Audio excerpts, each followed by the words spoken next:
барлығына сәлем.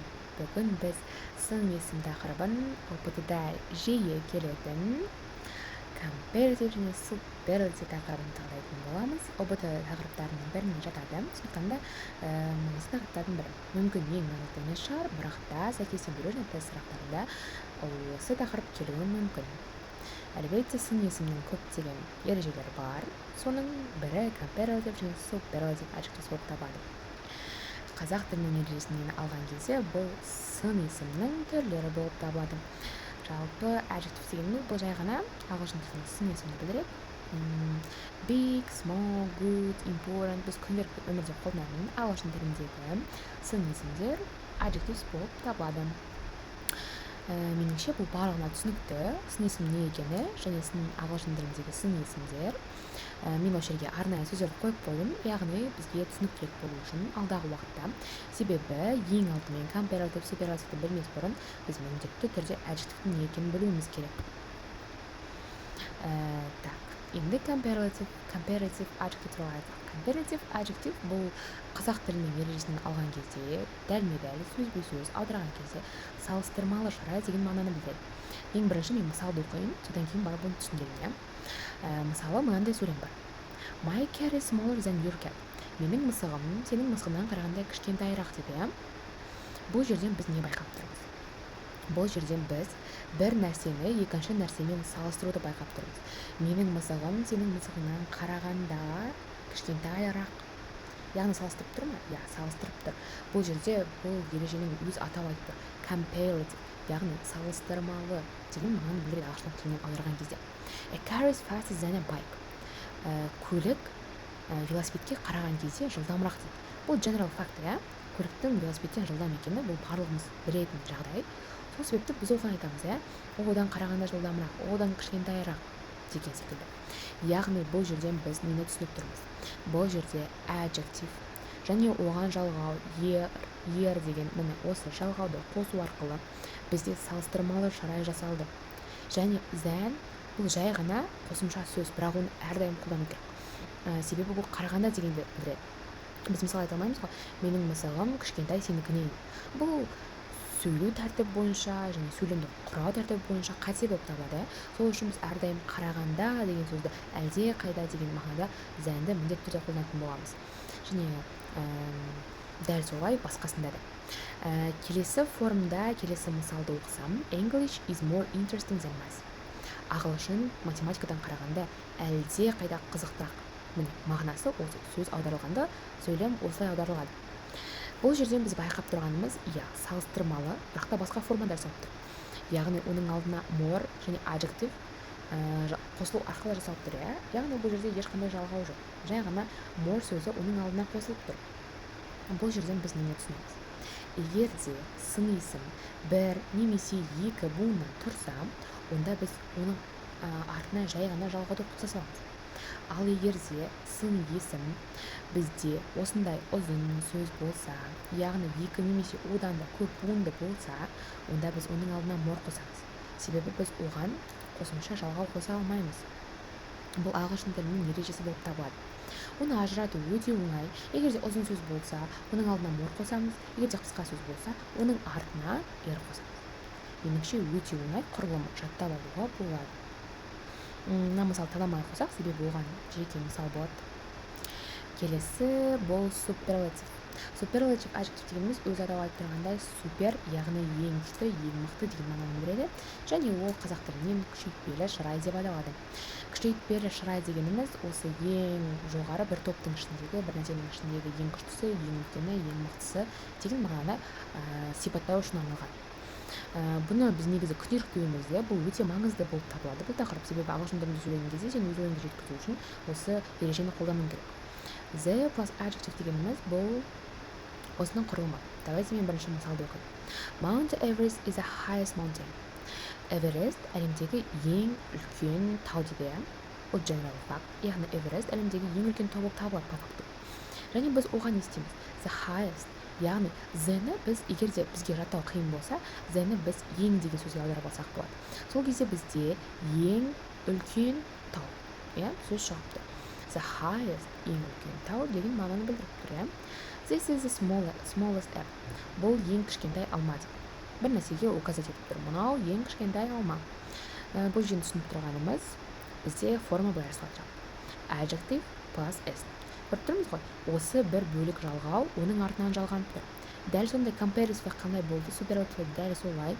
Яғни оның алдынан most қосылады. Сол кезде ол ұзын adjectivтарға арналған жеке суперлатив форма шығады. This is movie is the most beautiful.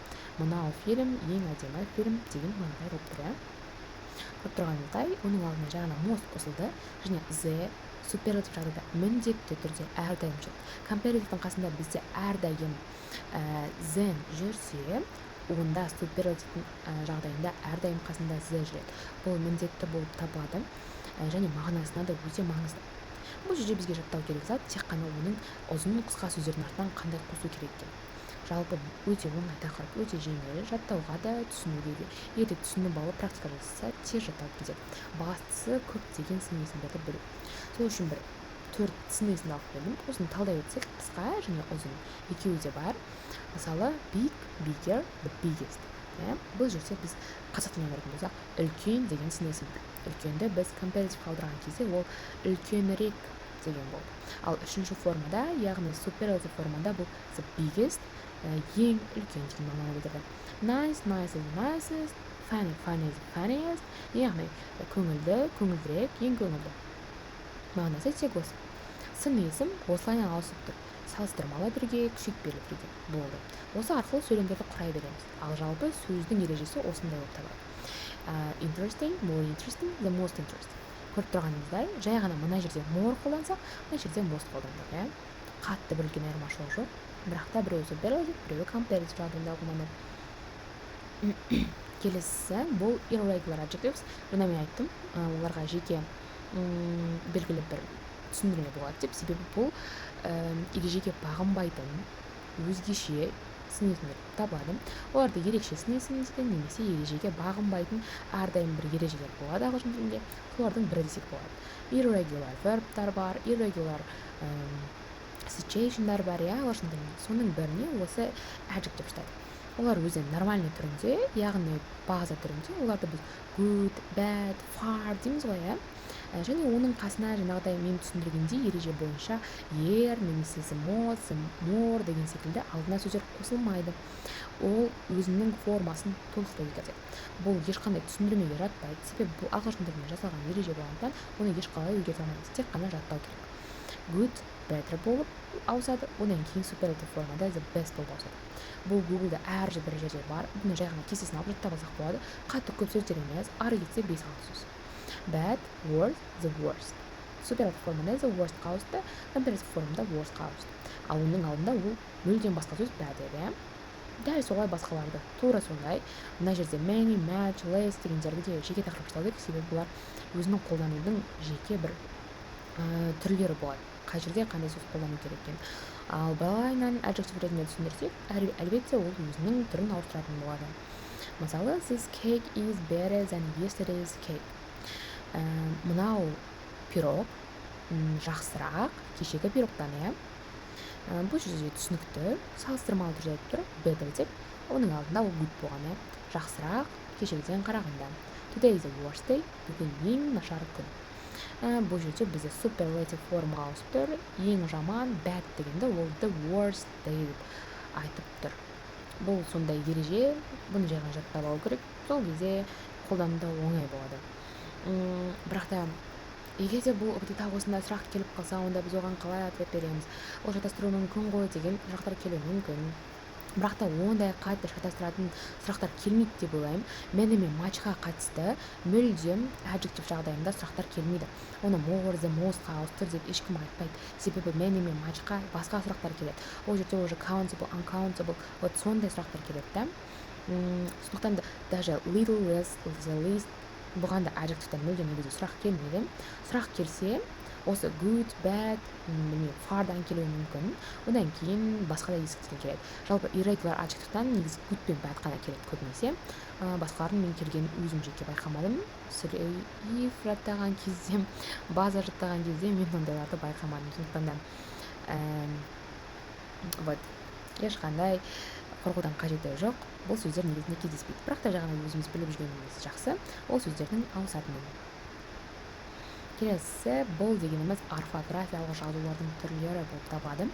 Біз ОБД тапсырғандықтан біз оны әрдайым жазбаша түрде, яғни жазбаша түрінде оқимыз. Біз ол жерде ешқандай ауызша тапсырмаймыз.